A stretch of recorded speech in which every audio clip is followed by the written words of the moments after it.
তবে এত কিছুর পরও কখনো কখনো সেই মাই হয়ে যান সন্তানের প্রাণঘাতক। এমনই এক হৃদয় বিদারক ঘটনা ঘটেছে চুয়াডাঙ্গার আলমডাঙ্গায়। নিজের 7 বছর বয়সী কন্যা সন্তানকে শ্বাসরোধ করে হত্যা করেন মা পপি খাতুন। হত্যার পর নিজেকে বাঁচাতে সাজান নাটক। বিদ্যুৎ স্পৃষ্ট হয়ে সন্তান মারা গিয়েছে এমনটা বোঝাতে গলায় জড়িয়ে রাখেন মোবাইল ফোনের চার্জার।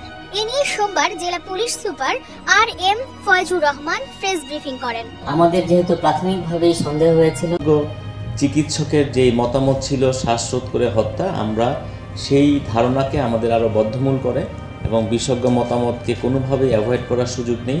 আমরা এটাকে গভীর গুরুত্ব দিয়ে গভীরভাবে অনুধাবন করে আমরা বিভিন্নভাবে তদন্ত কার্যক্রম পরিচালনা। তবে নাটক সাজিয়েও নিস্তার পাননি অপরাধী মা।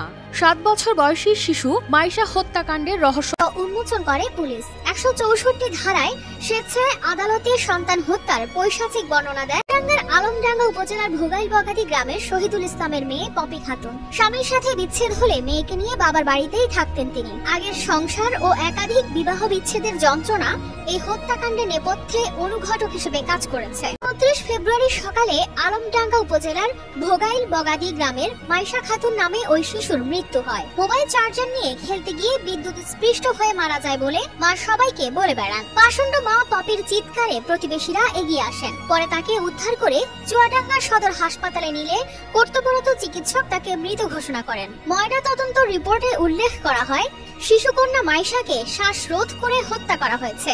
বিদ্যুৎ স্পৃষ্টে মৃত্যুর প্রমাণ পাওয়া যায়নি। এর ভিত্তিতে গত 3রা মে নিহত মাইশার নানা শহীদুল ইসলাম বাদী হয়ে আলমডাঙ্গা থানায় অজ্ঞাতনামাদের আসামি করে হত্যা মামলা দায়ের করেন। Chuadanga police super RM Foyzur Rahman সহ মামলার তদন্তকারীরা ঘটনাস্থল পরিদর্শনে যে মা পপি খাতুনের কথাবার্তায় সন্দেহ হলে তাকে জিজ্ঞাসাবাদের জন্য নিয়ে আসেন। জিজ্ঞাসাবাদের এক পর্যায়ে তিনি স্বেচ্ছায় এই হত্যার দায় স্বীকার করেন।